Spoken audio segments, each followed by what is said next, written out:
Kalian sudah pada melihat tayangan video yang ini belum sih? Wawancara Pak Riki Sitohang ya, seorang Irjen Pol. Nah, di situ dia menanggapi terkait dengan gugatan One Prestasi yang diajukan oleh pengacaranya CNM. Dikatakan oleh Pak Irjen Pol ini pengacaranya nggak nyambung seperti itu. Pidananya aja saat ini sedang berjalan, lalu digugat dengan One Prestasi. One Prestasinya di mana? Pak Irjen Pol sampai ngomong seperti ini. Nah, Pak Irjen Pol ini lalu menjelaskan terkait dengan pemerasan, bahwa di mata masyarakat itu, pemerasan itu selalu identik dengan kekerasan. Tidak. Dikatakan oleh Pak Irjen Pol itu bahwa sebuah percakapan atau perkataan di awal saja yang bunyinya, ya nggak apa-apa kalau misalnya kamu nggak ngasih seperti itu. Tapi jangan salahkan saya nanti kalau misalnya saya speak up. Nah, itu juga sudah termasuk dalam pasal pemerasan. Wah, apa yang disampaikan oleh Pak Irjen Pol ini selaras dengan dialog atau percakapan telepon antara IM dan Dokter Reja. Yang mana bunyinya itu kurang lebih seperti ini. Ya udah dok, kalau misalnya nggak mau NM itu speak up, ya udah dokter kasih aja dia makan seperti itu. Ya nominalnya 5M seperti itu. Dijelaskan lagi oleh Pak Irjen Pol ini terkait dengan pasal pemerasan itu, di mana pasal 368 itu berbunyi, selalu berbunyi, jika ada sejumlah uang yang sudah berpindah dari si A ke si B, ya, apalagi ini memang sudah jelas berpindah uangnya dan dengan nominal yang lumayan fantastis. Jadi kalau misalnya ada yang mengatakan NM ini tidak bersalah, tidak bisa seperti itu dikatakan oleh Pak Irjen Pol ini. Karena ini kita tidak boleh mendahului hukum ya, karena berdasarkan bukti permulaan yang cukup ya. Jadi si NM ini diduga telah melakukan tindak pidana pemerasan dan berdasarkan dengan bukti-bukti yang sudah disampaikan oleh pihak penyidik, mulai dari bukti transfer, bukti terima, voice note seperti itu ya.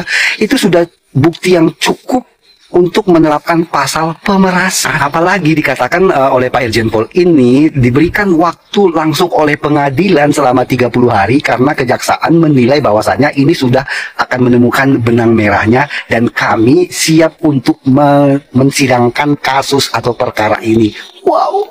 Apa yang dipikirkan oleh masyarakat yang mengikuti kasus ini dengan apa yang dipikirkan oleh tim kuasa hukum Dr. Reja Gladys itu sama persis. Pasalnya dalam wawancara ini tim kuasa hukum Dr. Reja Gladys ini menyampaikan bahwasannya dengan tidak dipanggilnya saksi DRS dan DRO oleh penyidik Polda Metro Jaya, mereka menduga bahwasannya ada oknum-oknum yang berupaya merintangi penyidikan atau obstruction of justice. Padahal dua orang saksi ini yaitu DRS dan DRO turut dilaporkan oleh kliennya yaitu Dr. Reja Gladys. Nah, itu yang menjadi pemikiran saya juga, bahkan sejumlah lapisan masyarakat yang di luar sana juga memikirkan hal yang sama nih.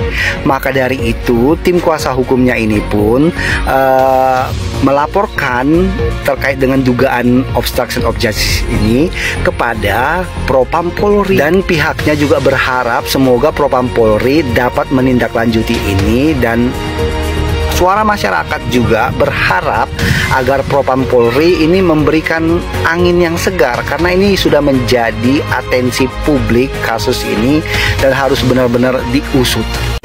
One Prestasi itu adalah ingkar janji.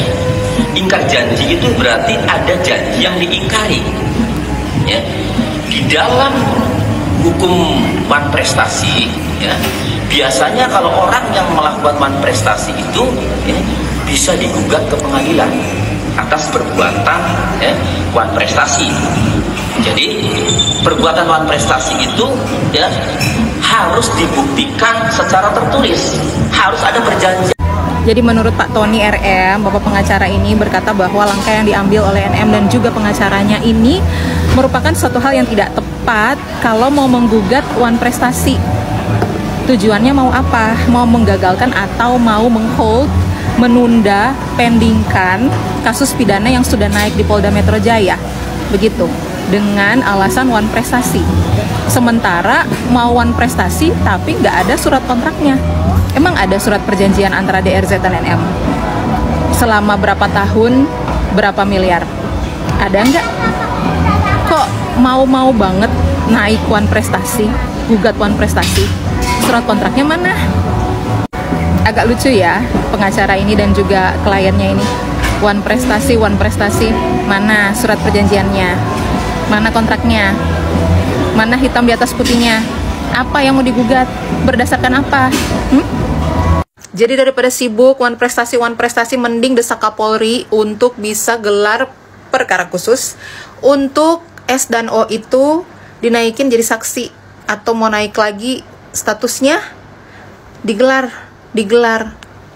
Mau endorse dia, bukan meras. Kalau meras, tau gue, meras dan tertekan tidak ada orang yang merdeka.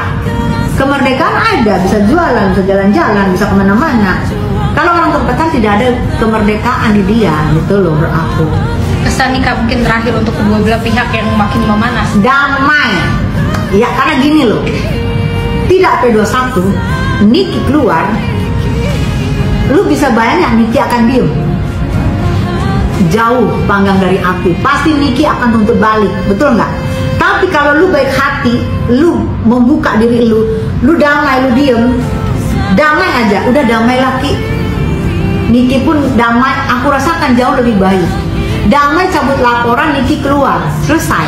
Kalau menurut gue, daripada lu kagak damai, kagak ada 21, ini macan akan keluar nih, macan lapar akan keluar, lu abis. Jadi bumerang ya untuk bumerang. Makanya kalau mau lapor, siapapun bisa lapor, tapi lu punya pembuktian nggak? Buktinya lu komplit nggak? Jangan sampai yang lu lapor ini jadi bumerang buat lu, serangan balik ke lu, gitu menurut gue.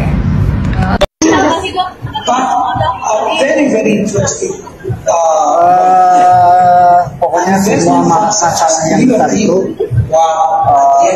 alhamdulillah mudah-mudahan bisa kita lewati. Kita doanya dari teman-teman, karena aku yakin aku cuma punya satu, hanya Allah yang Maha Besar. mungkin jadi kalau boleh dijawab terkait masalahnya sampai ke masalah one prestasi boleh nanti Kalau yang kita aja ya, nanti boleh tanya ke lawyer aku. terima kasih dong.